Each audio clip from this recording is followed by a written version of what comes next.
معروف مصنف اور مترجم رعنا صفوی کرناٹکا کے دورے پر رہیں۔ انہوں نے ٹیپو سلطان کا مقبرہ شری رنگا پٹنا، بیجاپور، بنگلورو و دیگر تاریخی علاقوں کا مشاہدہ کیا اور بتایا کہ ان کا یہ دورہ نہایت خوشگوار و سبق آموز رہا۔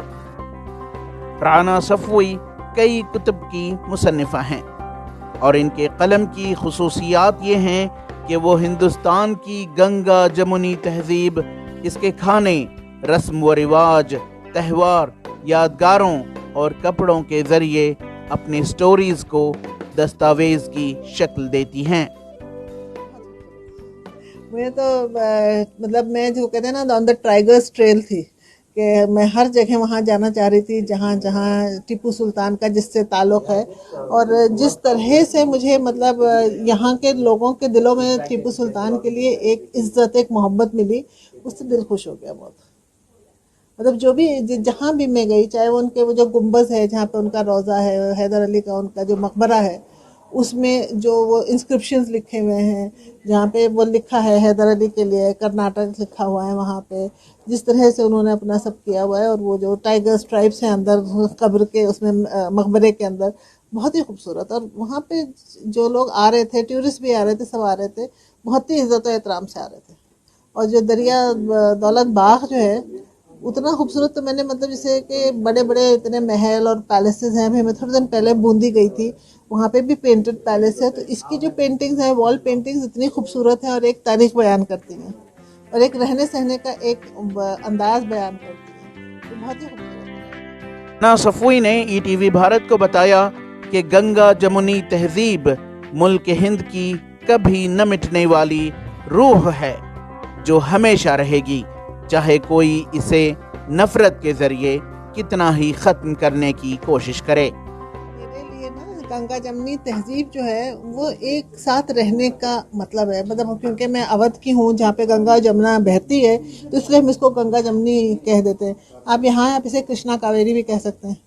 یہ تو ایک سنکریٹک کلچر ہے جو ہمارے ہندوستان میں ہمیشہ سے تھا اور انشاءاللہ رہے گا، چاہے کتنا بھی کچھ کرے۔ تو بس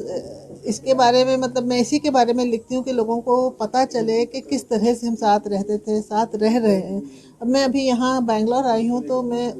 مجھے کسی نے بتایا تو میں گئی وہ درگاہ پہ، شاہ توکل کی جو درگاہ ہے، اور اس میں ابھی تھوڑے دن پہلے ہی وہاں پہ ایک فنکشن ہوا ہے، کراگاہ کہتے ہیں شاید، کراگاہ، جس میں وہ ٹیمپل سے آتے ہیں۔ تو یہ سب کیا یہی تو ہے نا، ایک ساتھ رہنے کا احساس، ایک ساتھ پیار سے مل جل کے رہنے کا جو ایک وہ تاریخ ہے، ساتھ میں ہمیشہ سے رہے ہیں، تو یہ اسی کو گنگا جمنی تہذیب کہتے ہیں۔ اور تو کوئی چیز الگ سے تو ہے نہیں کہ جس کے 2 سینگ لگے ہیں یا 2 پر لگے ہوئے، ایک ساتھ رہنے کو ہی کہتے ہیں، ایک ساتھ رہتے تھے، ہم ایک ساتھ رہیں گے، اور اسی میں ہم پلے بڑھے، اسی میں ہی ہم رہ رہے ہیں۔ اور یہی ایک چیز ہے کہ اس محبت کو، اس پیار کو، اس ایک احساس کو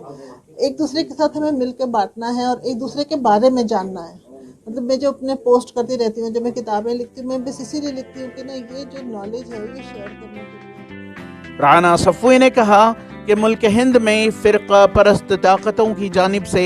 پھیلائی جا رہی نفرت کو نفرت سے نہیں بلکہ محبت کے پیغام کے ذریعے دور کی جا سکتی ہے۔ انہوں نے مسلمانوں سے کہا کہ وہ اپنے عمدہ کردار و اپنے دین کے بہترین ایمبیسڈر بنیں اور محبت کے پیغام کے ذریعے لوگوں کے دلوں کو چھوئیں تاکہ نفرت کو دور کیا جا سکے۔ ہم اپنا کردار ہی پیش کر سکتے ہیں اور اپنے کردار سے ہی جو تم محبت پیش کر سکتے ہیں وہ کر سکتے ہیں، اپنے طور تک ہم کر سکتے ہیں کہ اپنا محبت کا جو پیغام ہے نا وہ ہم لوگوں تک پہنچائیں، دوسروں کے دلوں کو چھوئیں، اور نفرت تو اسی طرح سے ہی دور ہو سکتی ہے، اینٹ کا جواب پتھر سے تو نہیں ہو سکتا۔ یہی ہے کہ ہم مطلب we should be the best ambassadors of ourselves, of our community, of our religion, of our country, of our state, of our... لیکن میں تو یہی کہتی ہوں کہ ہم صبر و توکل سے کام کریں اور پیغام اپنا محبت کا۔ ETV بھارت کے لیے بنگلور سے رفیق جبار کی رپورٹ۔